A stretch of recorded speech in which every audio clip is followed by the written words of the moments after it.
Нарын районуна караштуу Актан Тинек атындагы орто мектебинин кыргыз тили жана адабияты мугалими Бектемирова Кенжегүл Сөнбаевна. Саламатсыздарбы урматтуу окуучулар. Силер менен бүгүнкү өтчү темабыз жандооштор, жандооштун түрлөрү. Сабактын максаты жандооштор боюнча түшүнүктөрүңөр калыптанат. Сүйлөм ичинен жандоошторду таап, кайсы сөздөр менен кошо айтылып жатканын далилдеп бере аласыңар. Жоопкерчиликке, өз алдынчалуулукка тарбияланасыңар. Жандоош деген эмне? Өз алдынча турганда, лексикалык бир маанини билдире албаган, сүйлөмдөгү сөздөрдү өз ара байланыштыруу үчүн кызмат кылган же аларга кошумча маани берген кызматчы сөздөрдү жандооштор деп айтабыз. Мисалы, Асан шаарды карай кетти. Алым менен келдим. Бул жерде жандооштор карай менен. Шаарды табыш жөндөмөсүндө турат. Кай жака кетти? Шаарды карай кетти. Алым атоош жөндөмөсүндө турат. Ким? Алым. Ким менен келдиң? Алым менен келдим. Эгерде карай менен деген жандоошторду алып салып, сүйлөмдү айта турган болсо, Асан шаарды кетти. Алым келдим деп айтсак, анда сүйлөмдөр байланышсыз, түшүнүксүз болуп калат эле. Ошондуктан сүйлөмдөргө кошумча маани берип, аларга сөздөр менен байланыштырыш үчүн, кызмат кылуу үчүн жандооштор пайдаланылат.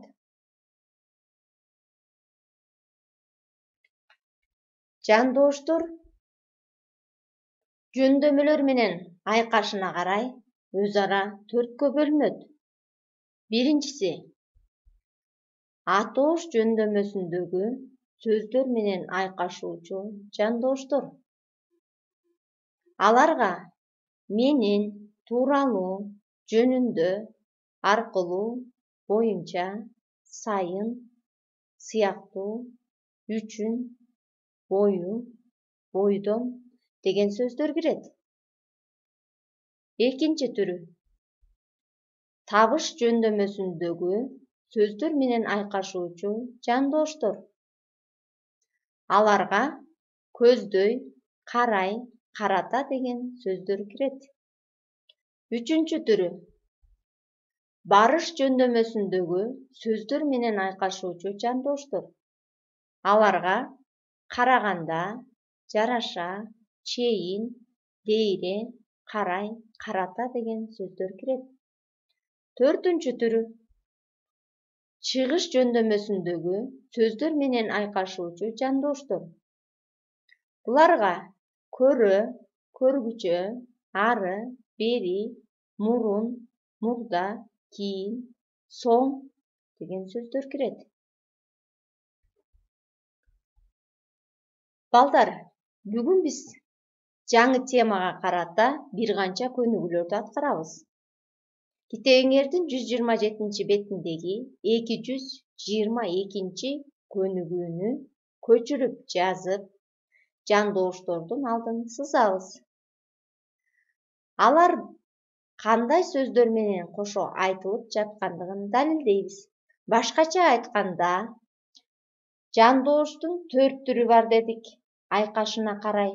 Мына ошол 4 түрдүн кайсы түрүнө кирээрин аныктайбыз. Атооч, барыш, табыш же чыгыш жөндөмөдө тургандыгын. Биринчи сүйлөм. Эр башына күн түшсө, өтүгү менен суу кечет. Ат башына күн түшсө, ооздугу менен суу ичет. Экинчи сүйлөм. Чапкан сайын көз чыкпайт. Үчүнчү, тамактанганың келген соң шашпай ич. Төртүнчү, кирешеңе карай чыгаша кыл. Бешинчи, кул болду кеткен боюнча келе элек. Алтынчы, шаарга чейин 18 километрче бар. Үйгө тапшырма. Окуп чыккыла.